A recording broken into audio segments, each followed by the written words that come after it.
Back now to the breaking news on Capitol Hill. Right now, Secretary of Defense Pete Hegseth is getting grilled by lawmakers in his first hearing since the Iran war began.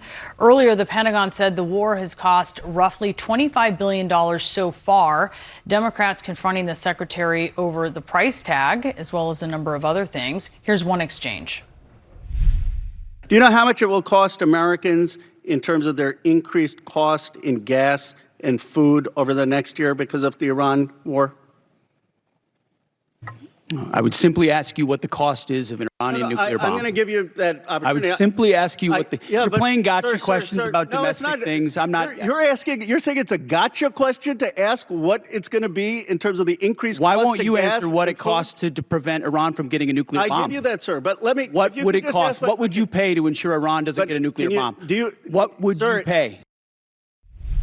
We're joined now by a member of the Armed Services Committee, Georgia Republican Congressman Rich McCormick. He served in the Marine Corps as a helicopter pilot.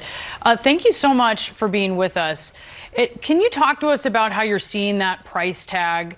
The secretary did not seem to want to discuss sort of the domestic repercussions of it. But obviously, that's something you and your colleagues cannot avoid. I know you're hearing about it from constituents. Should American taxpayers be okay with $25 billion and growing?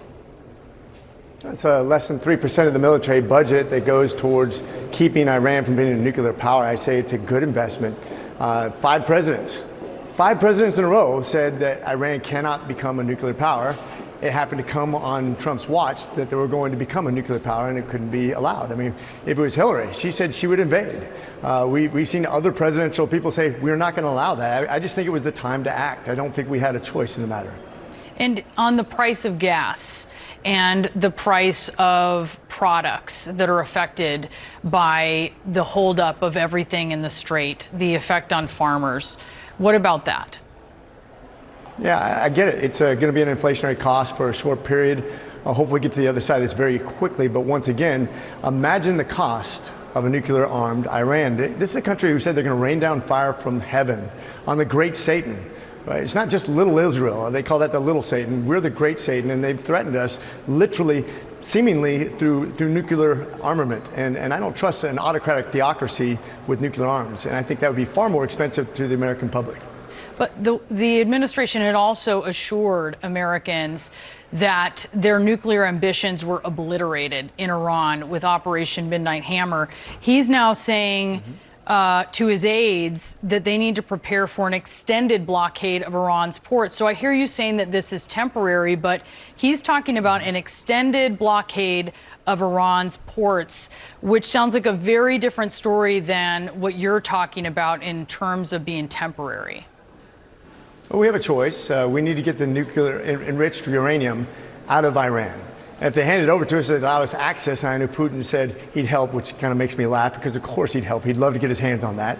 But 10 nuclear arms worth of upgraded uranium, that's a lot of uranium we lay hands on. That's part of the agreement. That, first of all, they have to hand that over and not pursue it again. That's the thing. That's the crux of the issue right now. And until it becomes painful enough for them to do that, they won't, and that's where we're at right now. Unfortunately, the only other option is to literally go in there and obliterate the entire nation and then go and take it by force, which I think would cost us more American lives.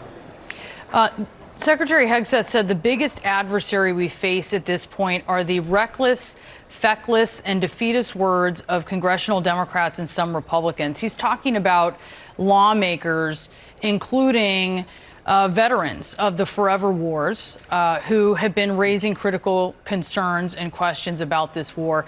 Isn't that what Congress is supposed to do? You know, I don't imagine there's anything wrong with calling into question what the strategy is or even the intent is. That's open for debate. I think you have to be very careful, and I do think it's reckless when you say the president's going to be held up on war crimes, because quite frankly, we as military leaders cannot execute a plan without breaking the law then ourselves, because we're not allowed to follow orders that are unlawful. If I can just rewind there with you, because as he's prosecute. talking about the defeatist words of congressional Democrats and some Republicans, I don't know that that would include what specifically that talking point that you're talking about. He seems to be talking about people who aren't on board with the administration, which is a very different thing than you're talking about. Is it an acceptable role of Congress to be asking those questions, to be challenging the administration about a war, especially when Congress has been cut out of the policy decisions here? There's no problem challenging that premise. But I think what he's referring to is people who are literally cheering for the enemy, happy when they get something through a blockade, happy when something goes wrong, calling into question whether this is a lawful war, whether we're going to be prosecuted for war crimes, including the military, because once again, we can't follow an unlawful order. Do you see that broadly happening? Do you see that broadly happening with Democrats and some Republicans, that they're celebrating and cheering when Iran gets something through a blockade? No, but I do see some people doing that, and that is problematic. And I think it's, quite frankly, unpatriotic, too. I don't know if that's what he's talking about, because he's talking broadly about Democrats and some Republicans, and that they're the biggest adversary here. Are they really a bigger challenge or adversary than Iran, which is holding the global economy hostage and has killed and injured U.S. troops? Oh, I agree. Iran is the ultimate enemy. They've attacked us over 40 times through proxies.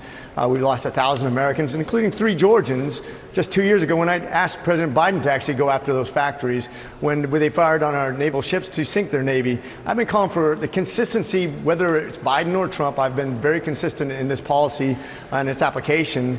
And I get why the Secretary of War is very frustrated right now with those people who would hold out against that. And finally, the original timeline from the White House was 4 to 6 weeks. We're not seeing a resolution here. Is it time for Congress to get involved? We're 2 days away from the 60-day notification to Congress. I think we're going to have that day real soon. I think the majority of this war is over unless we want to get more violent. I hope we don't. I hope that this will cripple their economy enough with the blockade that they actually cannot fund their force anymore, and they actually come to the table and do the right thing.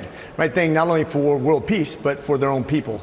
And that's my hope. I can't predict the future as far as how we're going to negotiate this, but we've started it. I think we should finish it. I've been asking for this for a long time, regardless of who the president is. How much time has to pass from now before that answer changes from you?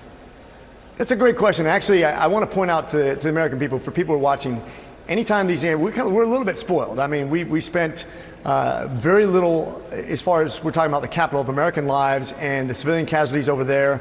This is about the cleanest you've ever seen a war executed. We've gone out of our way to do this right. And war is a horrible thing. Don't get me wrong. I never want to see war. I hate war.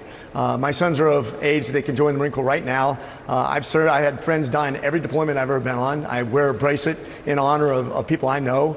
But sometimes the price is worth what you're paying, and in this case, it keep the entire region stabilized and keep us all safe as Americans into the future, and I think that's really important.